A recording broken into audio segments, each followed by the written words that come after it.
Welcome to Hope Talks, where we share inspiring stories of hope in Jesus Christ. Hope Talks is hosted by Pastor Margaret Michael and Grayson Willis.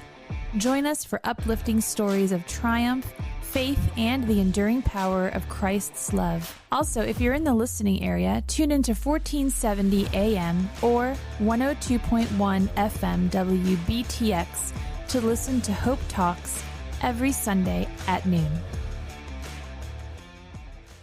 Welcome to today's broadcast of Hope Talks. I'm Grayson Willis. And I'm Pastor Margaret Michael. And today we're joined by Micah Branson. Micah, how are you doing today? Doing well, thank you. She's a returning guest. I think I'm going to call her that. Our returning guest, Micah Branson. Or the filler. I'll take that. Hey, it's always a good conversation when we have Micah at the table. And so we're glad that you're here today. I just love how organically God just brings to us a topic and we talk about it. And so today it's a topic that I don't have as much background in, being my background. I played some sports. They were usually in a field. I was going to say, but you do. You become proficient in the field. Yes, I've become proficient in the field for whatever that means. But today we're going to talk about Jesus and sports and youth and whatever that looks like. I know that you're passionate about all of those things. Sure. Yeah. Got to order them correctly, though. So That's what I've learned. Today, Lord Family Sports. Yes. Today we're going to talk about Jesus, family, and sports in a particular order. And so, Micah, why don't you just share a little bit with us just to start out today, a little bit of your background of why you're passionate about sports. Sure. I guess I was born into a family that valued it as recreation, but also was just kind of a part of what we did together. I think my mom was passionate about giving us opportunities, but also that we would try things and find the things that stirred our soul. And she always had the approach like it didn't have to be what she did, but she would help with it and she would make it happen. Yeah. Did she make you, if you maybe didn't really connect with in the particular thing that you had signed up for, did you have to finish? I never stopped. Just kept adding to. But no, with my brother, tried a lot of different things, and it was always like a one, finish the season, and if you didn't like it, go do something else. Yeah, but you finished the season. Yes. Yeah. And I always appreciate those around me that have, that you make a commitment. One of my kids said something the other day about, can I try cross country? And then if I don't like it, can I quit like on day 2 or 3? And I was like, I don't know about that. I said, how about we run together? Because I needed it, my 40-year-old self. Yes. I said, let's run together in the summer before it, get you ready for it. And then if you so choose in the training phase that you don't like this, then we just won't go there. But that if you like running with mom, I had some time to think it through. I see middle school coming for her, and so we've talked about it. But she wants to do everything. She's another me made over. Yeah. So Mini me. Oh, absolutely. And just for point of reference, what sports did you play? I was trying to think back to the beginning. So I think I was 6 when I started, like basketball and then farm league baseball in Mount Crawford. And mom coached my basketball teams when I was younger. And we had this amazing group of young ladies that we were all pretty average height-wise, but above average relationally, I think. And Mom and Frank Sprinkle shepherded that group. Merlin Reich helped with that group. And we just had an amazing group for basketball for a number of years. And on the softball side, I actually played baseball first at Mount Crawford and was one of the few girls. And so... Is that at Munger Field? Munger Field didn't exist. Okay. I played Little League at Munger. Yeah, you played Mount for Dane Crawford. David, yeah. We just had the old 2 fields over by the Rurton building, and so that's where I played. And you remember when you're the only girl, the boys that were nice to you, and there were so many of them that I got to interact with, and coaches that now that I went from coaching college level, helping some high school players here and there, to coaching T-ball. And when I started back at the beginning, my admiration for the guys and ladies who helped me in the beginning has grown to exponential. I'm sure. We had one girl on our farm league team, and she played third, so pretty good. You can't hide those girls. Yeah, that's right.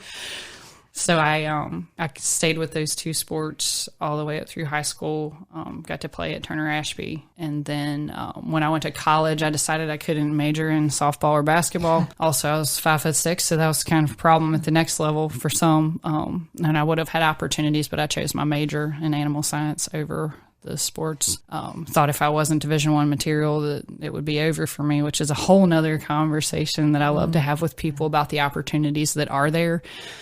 Because I ended up kind of backdooring getting to play club softball at Virginia Tech. Amazingly talented group of girls, could hit it out 1 through 9, so competitive. And we ended up winning a national championship in 2007. So I walked into this amazing opportunity. And then Coach McCurdy, who was my coach in high school, needed an infield coach at EMU right about the time I was coming back. And so I got to coach at EMU for 8 years and have had some opportunity to help with camps, help with high school practices with friends here and there. And so I continue to lean into that space. I think my mind just never said, Micah, you're older than 18 or 20. And so I connect pretty well with, I love the high school and college age kids. So. And now I'm back at the beginning. I've been coaching Layton's team since she was 8. Been doing T-ball, then farm league. Now we're at minors. That first year of kid pitches, pretty rough for everybody, but we just lived through that. So. And you survived. The kids all survived. They did. The first year of coach pitch was rough for us. Dad, he was the head coach and we had 2 assistants. And so he let the other coaches pitch because he hit us in practice, not on purpose, but funny enough, the one game we won out of 10, he had to pitch. So that's Chad's job. I give my husband that one. He's a better pitcher than me. I have learned to pitch enough since I was playing baseball. When softball is typically developing pitchers, that's my weak spot, really. I didn't learn a whole lot about that because I was pitching, but I was pitching overhand to boys. And so I have learned to pitch enough to throw to my girls in practice. And the different size balls is interesting, too. You throw a 12 to the high school and college girls, and you throw a little beanie 11 to the 10-year-olds. And so changes everything, don't it? Yeah, it changes your perspective. Sports and Jesus, where is there a inroad to? Well, and nowadays, there's a lot of travel sports. And I think, can they not keep sports out of Sunday? But some of them, I actually, Pastor Kevin, that's our pastor here at the church, he talked about at his former church in Ephrata, Pennsylvania, one of his main guys, his son played travel baseball, but they had church on Sundays. Even when they weren't at church, they had church. And the guy was like, well, my kid's going to be there. I might as well go with them and make sure that they get church. And so Kevin's like, well, what can I do? This he's wanting to provide church. Nowadays, if you don't play travel sports, it's like they can't play the next level and all this other stuff. And those are some amazing thoughts and questions. I'm so glad you asked them because I interact with all of that almost daily. And could it stay out of Sunday? My heart would be yes, that it would, because Sundays are created for rest and worship. Yeah. And when we don't use them in such a frame as that, we fall behind. Our souls fall behind. Totally agree. It's the provision that was given for us. So, when the scheduling allows, I shy away from it as much as I can. Now, it will constantly try to come in, and when it does, from a tournament standpoint, I like 1-days on Saturdays. And we've had lots of great conversations at the ballpark around that. And then when it can't be avoided and you've got some 2 days in there, I have done devotionals with my girls on Sunday morning, and I kind of lead with, let's keep the main thing here. And when we travel with hunting, I have found that either we leave after church or wherever I'm at, I have a friend that's deeply committed to this too. We go find a church and we go be present. And we've actually forged some amazing relationships by attending churches in other areas. Yes. You had asked, there was a second part to that question. How to incorporate it when you can't avoid it in those, you said you try to do Saturday tournaments, but sometimes it might be a Saturday and Sunday tournament. Well, and it's a double-edged sword because for the young kids that I'm coaching at ages 8 and 10, you get past the second game from a softball standpoint, or probably any sport, they're like, okay, we're done. Let's go to the pool. Let's go to the playground, because they're kids. They're still kids. And so a 2-day tournament affords you that opportunity to just play 2 or 3 games, be done, and go to the next day. But My heart would be that Sundays are for rest and worship. And though you can worship on the softball field, I love Colossians 3:23 when thinking about, my interaction, my life with sports. Work willingly at whatever you do as though you were working for the Lord rather than for people. And if you keep that perspective that what I'm doing here, I am gifted with this ability through Christ, and I am giving it back to him in my effort on the field, regardless of the outcome. Yeah. That's right. And I think I've heard you say before, your two kids are very different. One of them wants to play sports all the time, and the other, he's a little younger, and you got to understand your kid and make sure they don't get burned out in sports. Right. And he played Little League last year and said he enjoyed it. And so we were talking about, next year, he goes, Mommy, I'm going to play none ball next year. None ball. None ball. And yellow ball. Right? And I was like, okay, 7-year-old sir, what's that mean? And he's like, I'm not playing none ball where they yell at you. And so, his presence in the travel ball space has been, he comes to every practice, he loads the tee for my girls, or he's playing with a ball somewhere feral, like a lot of siblings of travel ball kids. But he has been present at a lot of games. And so, though he has not heard that, my heart for my coaching staff is that, we're developing the love for the next year. We're developing the fundamentals and community members, wives, husbands, members of the workforce is first in my mind. And so the yelling doesn't really resonate with me. I never had somebody, I did have one person do it to me, but much later in my life. He got a lot out of me, actually, but I was 32, not 10. But he has heard that, and he's like, I'm not down for that. And I said, well, your father's going to coach you in Little League next year, so I think you'll be okay. He more wants to play with us in the backyard. He has to play football every evening, and he wants to run routes, and he wants to be the quarterback and make us try to get him. And I see that in my softball girls, too, that I coach. Like, they deeply desire for us to play with them at a basic level. And so I will incorporate into practice a lot, kids versus parents.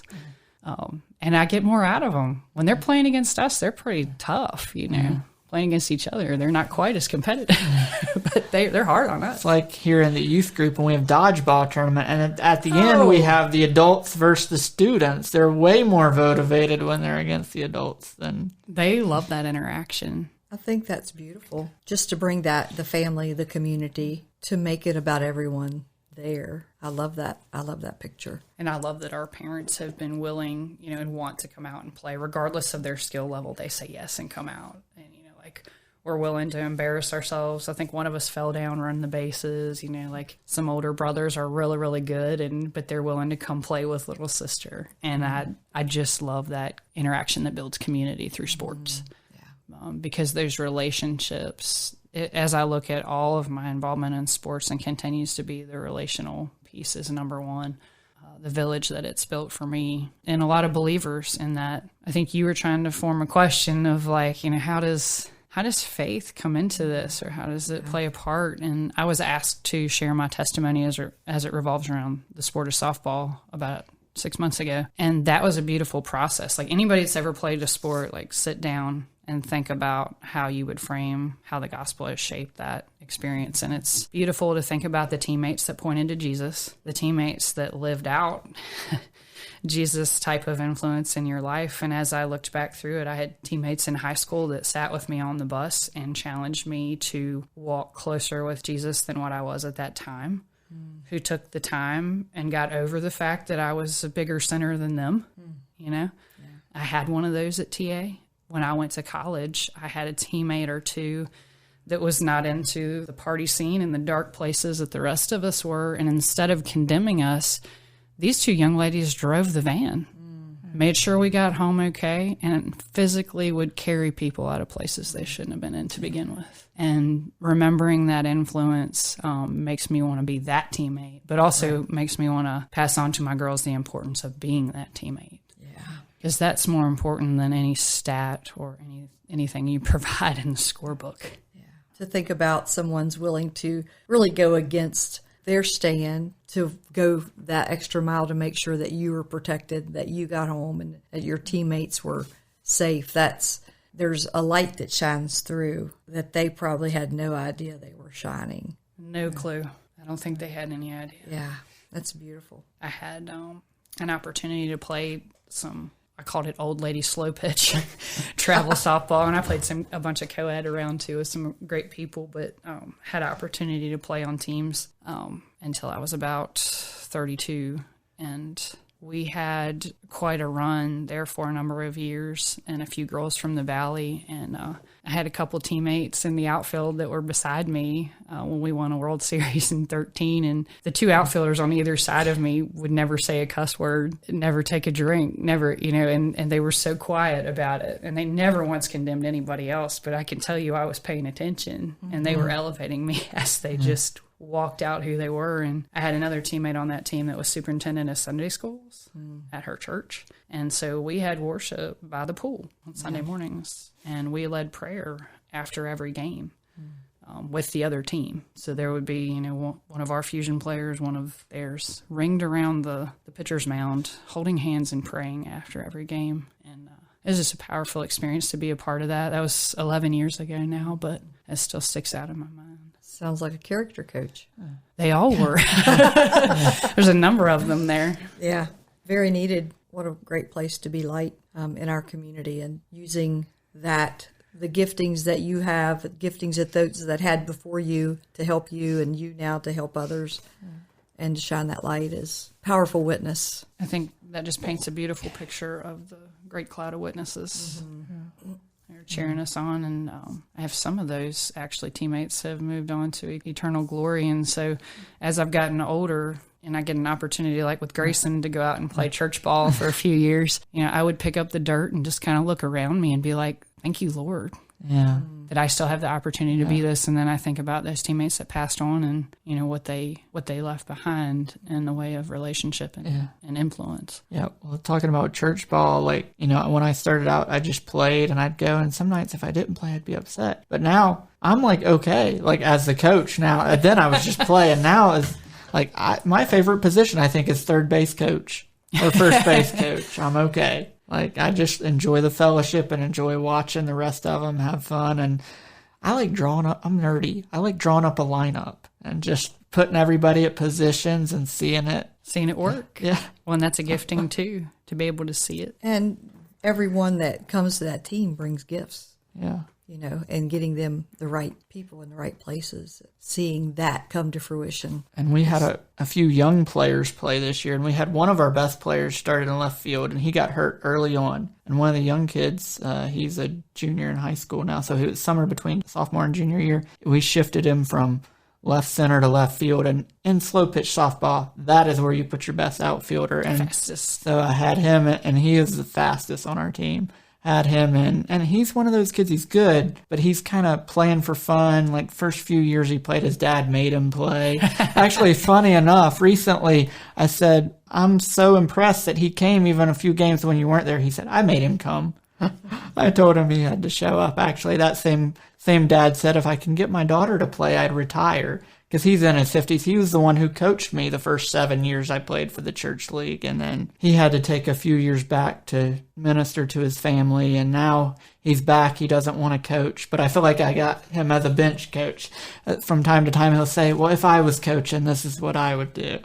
The strategy of that is a lot of fun. The communication piece, particularly youth sports, is now more of a conversation and a partnership. When I was younger, I feel like our parents dropped us off at practice and vamoosed, and now every parent is in the gym. Every parent is at the ballpark. And so there's a lot more interaction that takes place, and it's more of a partnership with parents than it ever was before. But understanding that though your daughter may be a phenomenal this or a phenomenal that, she helps our team more based on the personnel we have in this position is always an interesting piece together. And I have many, many friends that coach at different levels, friends that have played at different levels, and the dinner table at home can either make or break a team. Yeah. The opinions and thoughts that are shared and the light in which they're shared can either be a positive lifting up or can tear the fabric of it. And so I think there's a huge responsibility for us parents in youth sports today to give grace, to have grace. Because there's a lot of feedback for coaches that wasn't there before because parents weren't present at every single second of everything. And now that they are, that feedback that you give your child and how you frame that coach has a lot to do with how they look at their team. It's also shifted, when I played anything many, many years ago, it was about like, let's put together this plan to win as a team. And a lot more of it's starting to shift to more of an individual type of approach. And I think how we shepherd that as parents, learning to be a teammate, I have carried much more into my career and my faith life as far as walking with others than anything I ever achieved as an individual. Yeah, I think that's when you have, not everyone can be in the spotlight, right? Yeah. But if we all do our part, right, as a part of the team, right, then we win as a team, right, and there's no one necessarily looking for the glory. There might be a good kid that gets more praise or, whatever, but allowing that to happen organically instead of teaching our kids to push for that. And I love what you said about around the dinner table. That can make or break a lot. It's not just sports. I could say that could be church, right? Like, true. No matter where, like when we have those conversations, sometimes there can be secondhand offense that happens. And all of a sudden you have people thinking things that they had never, kids wanting things. And yeah, that's tough, but it is a real thing. I love, and have always gravitated to the team sports for some reason, but I also love to watch how like track athletes support each other, how swimming athletes come together. You would say that's more of an individual team, but not if you watch those teams interact. I did run indoor track. I didn't even mention that because it's not worth mentioning, but I tried that one time and wasn't real good at sprinting, I found out. So ended up killing myself in the weight room for, on my own instead of that in the future. But passing the baton in the relays was probably my favorite thing that I got to do in that season of life, and just how those other sports support each other and lift each other up as a team is beautiful to me as well. We can learn a lot. And I think there's so much you said, your being involved in sports and learning to work with a team impacted you greatly. Absolutely. In your career. I think that's such a beautiful part of learning to play as being there for the team. And not having whatever individual motivations, but being there for the team. And I think, too, things we can teach younger players, but it's relevant to all ages, whatever sports you're playing, is teach them not to be afraid to fail. And knowing that when they fail, we're still going to believe in them. The one player I mentioned, like, I batted him leadoff or second every time. And the other person, if I didn't bat him, was the other young player that I had would just graduate high school. And, like, I was like, I just consistently, I'm going to bat these 1-2 no matter what. Like, just to, because I felt like it builds confidence and playing them at a specific spot. I love baseball, softball for that. I love the overcoming that sport in particular teaches. I think that's why I'm so passionate about it. If you fail 7 times out of 10, you're probably an All-American. If you fail 6 times out of 10, you're beyond special. Yeah. And the amount of willpower that it takes and perspective to fail that often and to overcome it, but to also help your teammates overcome it too, because we don't do anything on our own. Right. There's nobody who's achieved something as an individual in that sport that didn't have some teammates around them that either lifted them up or beyond injury, failure, whatever it is, to help them get there. And I think you were talking about the 2 players you learned from either side, but you were talking about coaching and how you talked about your son was saying no yell ball, and you said, well, your dad's going to be your coach. Well, I know the first year that I played Farm League baseball, my dad was the coach, and we only won 1 game, and at the end of the year, Dad figured, they'll probably be upset. But they said we wouldn't want our kids to play for anybody else because we had fun and we learned a lot more stuff that was more important than wins and losses. I'm from a generational family of hatchet women in basketball, and I find that I may have replicated that. My mom was named Hatchet Woman and probably had more fouls than points, and her daughter was similar. So she coached in our early years, and they had a referee come over to them. We didn't win a game that first year, I don't think.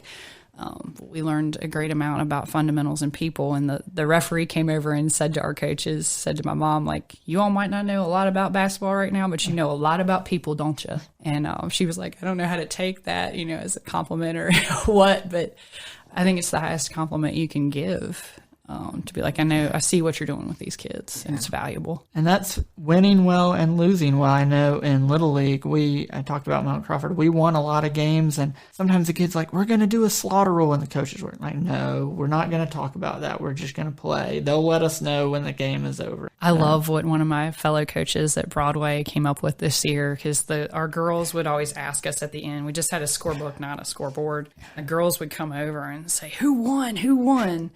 And my friend would say Broadway won, because we had 3 different minor teams. We did the draft together.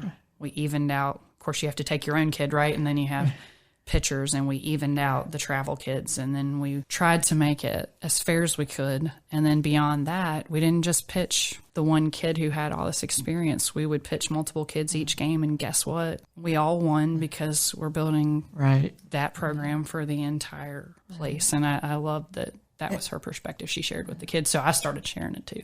Yeah, I love that, because those kids are going to filter into the schools, and that becomes the foundation for sports in Broadway for softball. That's pretty wild to think about. So. That's we're all invested in that. Yeah, and that takes all those coaches together. And it's not just, it's a generational. It's from one, think about your mom coached and you're coaching and your kids are invested in it. The foundational aspect of that for a community and how you are doing that is phenomenal. Well, and it's like serving in the church, because if you see your parents serving certain areas, you're going to be, excited about that. And I think Leighton can't wait to be whatever age it is here we have to be to serve in youth ministries. Awesome. And we've talked about how like just your presence is serving. Right. So my daughter's pretty mature, and she would like to sit in service with us, but this is her last year of Kid City. And my son's real quiet. Like he could sit with us, but I'm like, your presence is needed as a part of the body of the entire church, Christ Church, the whole thing, not just our church. So you need to go and be present in Kid City and be a part of that. And then you can sit with us for the rest of your life if you so choose. And I will welcome it. And Pastor Julie, who recently decided to stay home with her boys, she said, it's not junior church. It's church. It's just, they're younger, but it's still church. And they're sending home not just the guiding verse, but what they talked about that day. And so it gives me a springboard for additional conversation that comes out of that. Yeah. That's good. I know by the time you get to 5th grade, you're ready to move on. And that's a good thing. Yes. Because they need to be ready, because it's coming. That move is going to happen. And I see a lot of kids, they get to that age and they're like, man, our kids don't want to. I'm like, man, but that's a good thing, because they're ready. They're ready to move to the next thing. So job well done, Kids Church. Yeah. Yes. Thank you, church. There's been so many things in our life walk in faith that I've been like, thanks, church, because I didn't teach them that, but you did. I can see it lived out. Yeah. It's a village approach. We actually talk about that. A lot of the parents that I'm just blessed to walk with as our kids play ball and we get to interact. I do that more on the basketball side because I'm not coaching, and so I get to interact, but we pick up and drop off, and if somebody needs something, I have 6 pairs of cleats at my house that are different sizes. I don't know where they came from. Somebody will need them. And then someone else will get them from me. So. That's good. Well, Micah, it's been great to have you today. Anything in closing that we haven't asked you already or that's on your mind that you'd like to share on this topic? As a part of that testimony I shared on softball, the verse that jumped out at me was Psalm 24, 7 and 9. It was, so wake up, you living gateways. Lift up your heads, you doorways to eternity. Welcome the King of glory, for he is about to come through you. Wake up and rejoice. Fling wide, you eternal doors. Here he comes. The King of glory is ready to come in. And said I would add here, the King of glory is ready to come in through you. I think as I think about how sports has connected with my faith life, it is a piece of the eternal door that God gives us. Good. And, we call this program Hope Talks. So what about this conversation brings you, you've shared a lot about it, what brings you the most hope, maybe even for the future of this topic? Probably the kids I get to interact with themselves. We're supposed to have a childlike faith. And the total acceptance that I've seen from like 8 and 10-year-olds, and walking through the coaching journey, as my daughter gets older and my son gets older, when they see you or you see them out in a different area, just that sense of connection. And I think God looks at us like that. And so it gives me hope that, like, you know, he's looking at me saying, hey, let's have a hug. I missed you. I'm so glad you were part of my life. And That's great. that's been the building of community and the building of relationship through sports has been a powerful part of my Christian walk. Well, thank you for listening to today's broadcast of Hope Talks. We pray that as you've heard us talk with Micah Branson today about ministry and youth sports and how those combine, that it truly has been a half hour of hope for your life. May God bless. Hope Talks is sponsored by Church of the Nazarene in Harrisonburg in partnership with Sunshine Ministries. If you enjoyed today's episode, make sure to subscribe, rate, and leave a review on Spotify or Apple Podcast. Your feedback helps us spread hope to even more listeners. Stay tuned for more uplifting stories in the next episode.